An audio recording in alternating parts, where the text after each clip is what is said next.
Hello guys, have a warm welcome to all of you. आप सभी का मेरे चैनल लीडू नाइस पे स्वागत है। मैं अमर प्रजापति आप सभी का स्वागत करता हूँ। होप आप सभी लोग बहुत अच्छे होंगे। आइए हम लोग स्टार्ट करते हैं आज टेक्स्ट बुक का सीरीज 4। इसमें कुछ महत्वपूर्ण क्वेश्चन पे हम लोग एनालिसिस करेंगे। तो पहला क्वेश्चन है, मानव पाचन तंत्र डैश से पीत स्रावित करता है। तो पाचन तंत्र में पीत स्रावित कहाँ से होता है? तो हमारा ऑप्शन है अग्नाशय, आमाशय, यकृत या लीवर।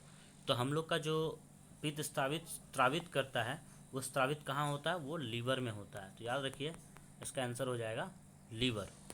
ठीक है। और बोलेगा कि कहाँ पित्त जमा होता है, तो उसका आंसर हो जाएगा अग्नाशय यानी कि पैनक्रिया। जमा होता है अग्नाशय में और स्रावित होता है यकृत। स्रावित कौन करता है? यकृत स्रावित करता है। ठीक है। तो इसको याद रखिए कि यकृत स्रावित करता है और अग्नाशय में जमा होता है। आइए हम लोग सॉल्यूशन देखते हैं इसका।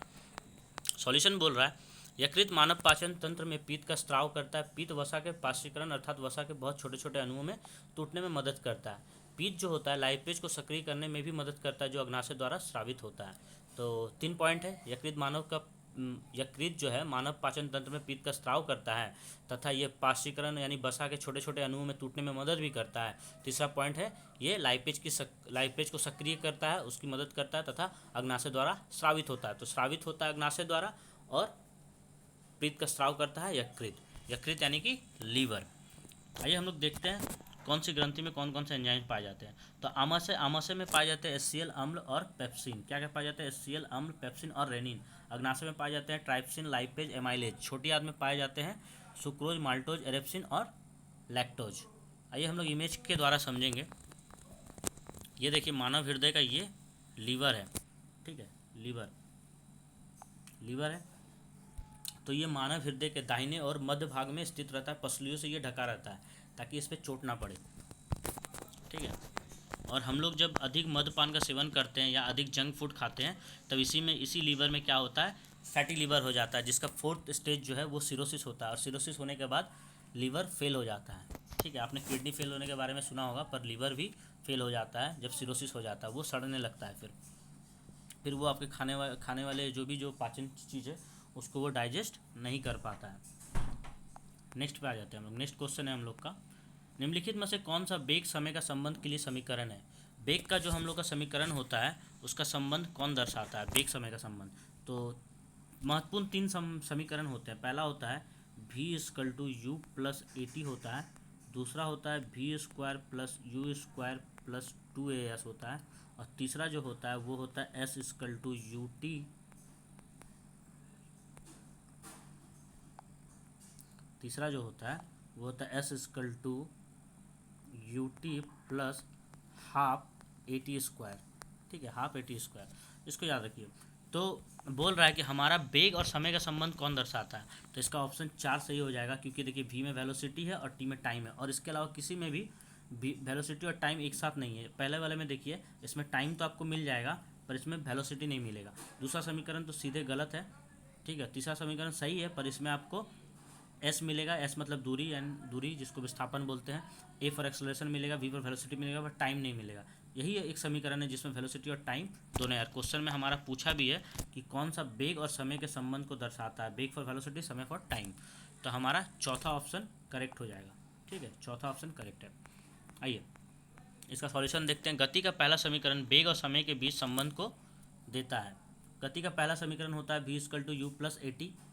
वी फॉर क्या होता है? वी फॉर होता है अंतिम वेग और यू फॉर होता है प्रारंभिक वेग। अंतिम वेग और प्रारंभिक वेग। यू को बोलते हैं universal speed. A for acceleration यानी कि त्वरण होता है। टी फॉर समय होता है। वेग समय संबंध गति का पहला समीकरण देता है। वेग समय संबंध जिसको हम लोग v=u+at कहते हैं, ये समीकरण का पहला समीकरण देता है, गति का पहला समीकरण देता है। और इसका उपयोग त्वरण ज्ञात करने के लिए भी किया जाता है। त्वरण का 2 फॉर्मूला होता है। आप त्वरण निकाल सकते हैं, A= निकाल सकते हैं, v-u/t भी निकाल सकते हैं, या आप इससे भी निकाल सकते हैं त्वरण। इससे भी आपका एक्सेलरेशन निकलेगा। अगर बाकी आपको दिया हुआ है अंतिम वेग, प्रारंभिक वेग और समय दिया हुआ है, तो आप इससे भी एक्सेलरेशन निकाल सकते हो। आइए नेक्स्ट पॉइंट पे चलते हैं। नेक्स्ट पॉइंट बोल रहा है स्थिति समय संबंध गति का दूसरा समीकरण देता है। गति का दूसरा समीकरण कौन देता है? ये देता है s=ut+½ AT²। तीसरा समीकरण जो है हमारा स्थिति वेग का वो है 2as=v² - u²। इसको हम लोग अधिकतर इस तरह से देखे होंगे कि v²u² + 2as। तो सीधा सा बात है, -u² को उधर लेके चले जाए तो +u² 2as हो ही जाएगा। तो अधिकतर हम लोग इस रूप में देखते हैं, इसलिए मैंने आपके लिए लिख दिया। आइए नेक्स्ट क्वेश्चन पे चलते हैं। नेक्स्ट प्रश्न हमारा है, किस राज्य में पुरुषों की पारंपरिक वेशभूषा सोला या फुटुआ या एरी चादर के नाम से जाना जाता है? ठीक है, तो कौन सा ऐसा स्टेट है जिसका जो पारंपरिक वेशभूषा है वो सोला, फुटुआ, एरी चादर के नाम से जाना जाता है? तो ऑप्शन है सिक्किम, श्रीनगर, हिमाचल प्रदेश या असम। तो हमारा आंसर सही हो जाएगा असम। असम का जो पारंपरिक वेशभूषा है उसे हम लोग सोला, फुटुआ या एरी चादर के नाम से जानते हैं। आइए उसके पहले हम लोग इमेज देख लेते हैं। कुछ इमेज जो मुझे मिला है मैंने आपके लिए डाल रखा है यहाँ पे। देखिए इस तरह का कॉस्ट्यूम होता है जो उनका मतलब कल्चरल कॉस्ट्यूम है, ठीक है, पारंपरिक वेशभूषा है। इसका सॉल्यूशन बोल रहा है, असम राज्य में पुरुषों की पारंपरिक पोशाक को सोला, फुटुआ या एरी चादर के नाम से जाना जाता है। गमूचा को बिहुवास के रूप में भी जाना जाता है, जो हाथ से बुने हुए कपड़े होते हैं, और ये असम बुनाई शिल्प का प्रतीक है। राज्य बोल रहा है सिक्किम राज्य में बाकू वेशभूषा है, श्रीनगर में फॉरेन है और हिमाचल प्रदेश में धोती होता है। ड्रेस मैंने आपको दिखाई दिया, कॉस्ट्यूम। अच्छा, नेक्स्ट क्वेश्चन बोल रहा है, भारत के प्रधानमंत्री अपनी सरकार के खिलाफ अविश्वास प्रस्ताव पर मतदान में भाग नहीं ले सकते यदि वह, यानी कि प्रधानमंत्री कब अविश्वास प्रस्ताव में भाग नहीं ले सकते? वो जब राज्यसभा के सदस्य होंगे। अगर वो राज्यसभा के सदस्य हैं, मेंबर ऑफ पार्लियामेंट, अगर वो राज्यसभा से हैं तो वो अविश्वास प्रस्ताव में भाग नहीं ले सकते। अविश्वास प्रस्ताव होता क्या है? अविश्वास प्रस्ताव सरकार के, जो बहुमत में सरकार होती है, जिनका केंद्र में सरकार होता है, ठीक है, जो सरकार में राज कर रहे होते हैं, उनके खिलाफ लाया जाता है। अगर विपक्ष को लगता है कि सरकार मतलब पूर्ण समर्थन में नहीं है तो वो विपक्ष क्या करते हैं, लोकसभा में अविश्वास प्रस्ताव पारित करते हैं। और अगर सरकार मतलब समर्थन अपना साबित कर पाती है तो सरकार में रहेगी, और नहीं कर पाती है तो अविश्वास प्रस्ताव साबित होने के बाद फिर से मतदान होता है लोकसभा का। तो आइए इसके डिस्कशन पे हम लोग चलते हैं। बोल रहा है, यदि भारत के प्रधानमंत्री राज्यसभा के सदस्य हैं तो अपनी सरकार के खिलाफ अविश्वास प्रस्ताव पे मतदान में भाग नहीं ले सकते, क्योंकि अविश्वास प्रस्ताव सिर्फ और सिर्फ लोकसभा से प्राप्त हो, सिर्फ लोकसभा से ही मतलब पारित किया जा सकता है। इसलिए राज्यसभा का कैंडिडेट इसमें भाग नहीं ले सकता, क्योंकि वोटिंग जो होता है वो लोकसभा में ही होता है। अविश्वास प्रस्ताव का यह वह प्रस्ताव है जो सत्तारूढ़ सरकार, यानी जो सरकार सत्ता में है, ठीक है, जैसे बीजेपी अभी सत्ता में मान के चलिए, तो अगर बीजेपी, अगर कांग्रेस को लगे या भी जो भी विपक्षी दल को लगे कि बीजेपी अभी समर्थन में नहीं है तो वो उसके खिलाफ अविश्वास प्रस्ताव ला सकती है। अगर बीजेपी ने साबित कर दिया तो वो रहेगी, अगर नहीं कर पाई तो फिर से लोकसभा का चुनाव होगा। ठीक है, आई होप आप लोग समझ गए होंगे। तो वही बोल रहा है कि चूंकि यह केवल लोकसभा में लाया गया प्रस्ताव होता है, ये केवल लोकसभा में ही लाया गया प्रस्ताव होता है, यदि कोई प्रधानमंत्री राज्यसभा का सदस्य है तो अविश्वास प्रस्ताव के मतदान में भाग नहीं ले सकता या ले सकती है। अविश्वास प्रस्ताव की प्रक्रिया क्या है? अविश्वास प्रस्ताव लाने की प्रक्रिया होती है, सदन के स्पीकर को न्यूनतम 50 सदस्यों का समर्थन प्राप्त होना चाहिए, ठीक है, समर्थन प्राप्त कराना होता है। यानी कि आप अविश्वास प्रस्ताव ला रहे हैं, उठ के एक आदमी को बोल दिया कि हम अविश्वास प्रस्ताव लाना चाह रहे हैं, तो ऐसे नहीं होगा। आप कम से कम 50 MP ऐसे ले आइए जो इस पर राजी हो कि हाँ हम लोग मिलकर अविश्वास प्रस्ताव लाना चाहते हैं, तभी स्पीकर जो है वो एक्सेप्ट करेगा कि हाँ चलो भाई अविश्वास प्रस्ताव अब हम एक्सेप्ट करते हैं, आप जो सत्तारूढ़ सरकार है आप अपना समर्थन साबित करिए, ठीक है। और इसके लिए स्पीकर जो है 10 दिन के भीतर चर्चा भी करवाता है, यानी लोकसभा में चर्चा होती है इसके बारे में और समर्थन साबित करना होता है। चर्चा के बाद क्या होता है, मतदान होता है, यानी वोटिंग होती है। और वोटिंग में अगर प्रधानमंत्री लोकसभा से है तो वो वोट कर सकता है, और अगर वो राज्यसभा से है तो वोट नहीं कर पाएगा। यानी यही प्रश्न में हमारा पूछा था कि प्रधानमंत्री कब अविश्वास प्रस्ताव में वोटिंग नहीं कर सकता, जब वो राज्यसभा का सदस्य अगर है तो वो वोटिंग में शामिल नहीं हो सकता, ठीक है। और अगर सदन में अविश्वास प्रस्ताव पारित हो जाता है तो मंत्रिपरिषद को इस्तीफा देना पड़ेगा, क्योंकि वो क्या है, वे सदन में अपनी बहुमत खो चुके हैं। और अगर अविश्वास प्रस्ताव पारित नहीं होता है तो वो सरकार में ज्यों का त्यों बने रहेंगे। आइए नेक्स्ट प्रश्न पे आते हैं। नेक्स्ट प्रश्न हमारा है, माउंट एवरेस्ट और माउंट एल्ब्रस जो यूरोप का उच्चतम शिखर को छूने वाली दुनिया की सबसे कम उम्र की लड़की कौन बन गई है? ऑप्शन है हमारा बछेंद्री पाल, मालवत पूना, अरुणिमा सिन्हा और कृष्णा पाटिल। इसका सही आंसर हो जाएगा मालवत पूना। प्रश्न क्या था? प्रश्न हमारा था कि माउंट एवरेस्ट और माउंट एल्ब्रस को छूने वाली दुनिया की सबसे कम उम्र की लड़की कौन बन गई है? मालवत पूना। ये तेलंगाना की है और ये एक आदिवासी महिला है, याद रखिएगा, ये तेलंगाना राज्य से बिलोंग करती है और ये पहली आदिवासी महिला है। कौन सी महिला है? आदिवासी महिला है, ठीक है, और सबसे कम उम्र की है, मालवत पूना। आइए इसका इमेज हम आपको दिखा देते हैं। यही है मालवत पूना, ठीक है, जिसने सबसे कम उम्र की एवरेस्ट चोटी तथा यूरोप का एल्ब्रस पर्वत भी पार कर लिया है। इसके साथ इसने 4 और माउंट, मतलब टोटल 4 माउंट पे फतेह हासिल की है। आइए हम लोग सॉल्यूशन पे देखते हैं। सॉल्यूशन बोल रहा है माउंट मालवत पुना माउंट एवरेस्ट और माउंट एलब्रास को छूने वाली दुनिया की सबसे कम उम्र की लड़की बन गई है। वर्ष 2019 में वह 4 महाद्वीपों में स्थित 4 सबसे ऊंचे पहाड़ों को चढ़ने वाली पहली आदिवासी महिला बन गई है, जिसने अन्य 2 अफ्रीका में माउंट किलिमंजारो और दक्षिण अमेरिका में माउंट एकागुआ है उसको उसके ऊपर फतेह हासिल की है। माउंट एवरेस्ट की जो ऊंचाई है, माउंट एवरेस्ट की ऊंचाई कितनी है? 8848 यानी 8848 मीटर है माउंट एवरेस्ट की ऊंचाई, जो दुनिया की सबसे ऊंची चोटी है। उसी तरह माउंट एलब्रास की ऊंचाई है 5642 यानी 5642 मीटर, जो यूरोप की सबसे ऊंची चोटी है। तो क्वेश्चन यहाँ से 2 और क्लियर हो गया कि यूरोप की सबसे ऊंची चोटी का नाम है माउंट एलब्रस, जिसकी ऊंचाई है 5642, और पहला है दुनिया की सबसे ऊंची चोटी माउंट एवरेस्ट जो है 8848 यानी 2848। ठीक है, आइए नेक्स्ट क्वेश्चन पे आते हैं। इमेज आप लोग देख लिए हैं मालवत पूना का। ये एक आदिवासी महिला है, तेलंगाना से बिलोंग करती है और भारतीय भी है। नेक्स्ट क्वेश्चन बोल रहा है इथेनोइक एसिड का एक सामान्य नाम क्या है? ये क्वेश्चन इसके पहले भी सेट में आ चुका है, तो इसका ऑप्शन दे रहा है fuming acid, alcohol, sodium hydroxide या एसिटिक एसिड। तो इथेनोइक एसिड का एक सामान्य नाम है एसिटिक एसिड। ठीक है, एसिटिक एसिड इसको कहते हैं। एसिटिक एसिड क्या होता है? सिरका होता है एक्चुअली, सिरका। जब इसको पानी के साथ अभिक्रिया कराया जाता है तो ये एसिटिक एसिड देता है। ठीक है, और ये कमरे में सबसे न्यून तापमान में भी रहता है और ये जम भी जाता है, इसलिए इसको ग्लिसरिक एसिटिक एसिड भी कहा जाता है। आइए हम लोग सॉल्यूशन में देखते हैं। एसिटिक एसिड एथोनिक एसिड का एक सामान्य नाम है। ठीक है, इसका जो सूत्र होता है वो CH3COOH होता है। क्या होता है? CH3COOH होता है। ठीक है, इसको याद रखिए आप, CH3COOH होता है। यह कार्बोलिक एसिड नामक एक समूह से संबंधित है, इसलिए इसे कमजोर एसिड भी कहा जाता है। ठीक है, ये इसमें क्या होता है, कार्बोलिक एसिड नामक एक समूह पाया जाता है, जिसके लिए इसको कमजोर एसिड भी कहा जाता है। जब एसिटिक एसिड का 5 से 8% पानी के साथ विलय होता है, यानी जब इसको मिक्स करते हैं 5 से 8% पानी के साथ एसिटिक एसिड को, तो ये सिरका बनाता है। क्या बनाता है? सिरका। ठीक है, इसका सूत्र होता है, सूत्र याद रखिए, बहुत इंपॉर्टेंट है, CH3COOH। नेक्स्ट पॉइंट हम लोग का बोल रहा है एसिटिक एसिड का गलनांक 290 K होता है। K मतलब 1000 को बोलते हैं, और यह अक्सर कमरे के टेम्परेचर पे क्या होता है? जम जाता है, यानी कि फ्रीजिंग हो जाता है, इसलिए इसका एक नाम है ग्लिसरल एसिड। इसका और एक नाम क्या है? Glacial acetic acid. ठीक है, इसका सूत्र होता है, क्या होता है? CH3COOH।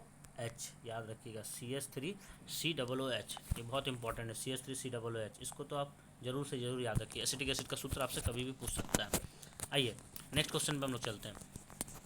नेक्स्ट प्रश्न है हमारा, इनमें से कौन सा पौधा नग्न बीजी धारण करता है? नग्न बीजी पौधे यानी कि जिम्नोस्पर्म।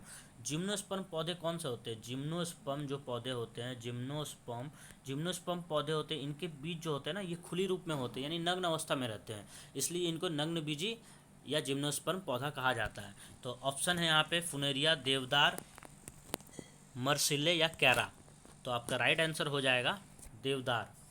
ठीक है, देवदार जो है ये जिम्नोस्पर्म का नग्न बीजी पौधा होता है। आइए हम लोग इसका सॉल्यूशन देखते हैं।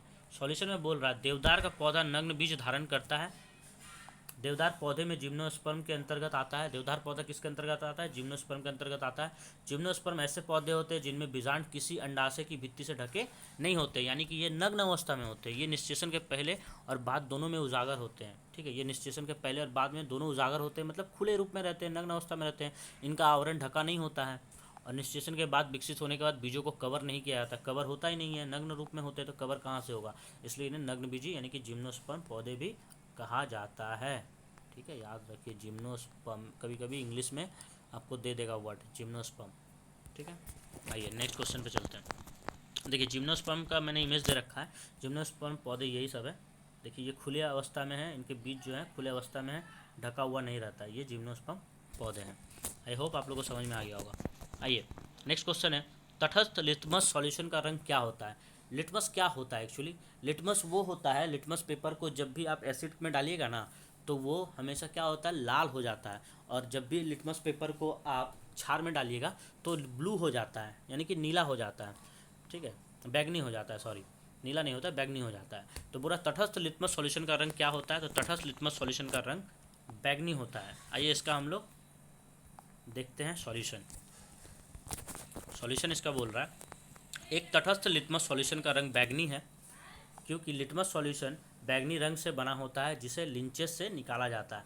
यह एक प्राकृतिक संकेत और इसका उपयोग किसी अम्ल या क्षार की उपस्थिति को इंगित करने के लिए होता है। तो लिटमस पेपर से ही हम लोग पता कर सकते हैं कि ये क्षार है या अम्ल है, क्योंकि ये अपना कलर खुद चेंज कर लेगा। अगर एसिड में डालेंगे तो लाल हो जाएगा, और अगर बेस यानी कि क्षार में डालेंगे तो ये बैंगनी हो जाएगा।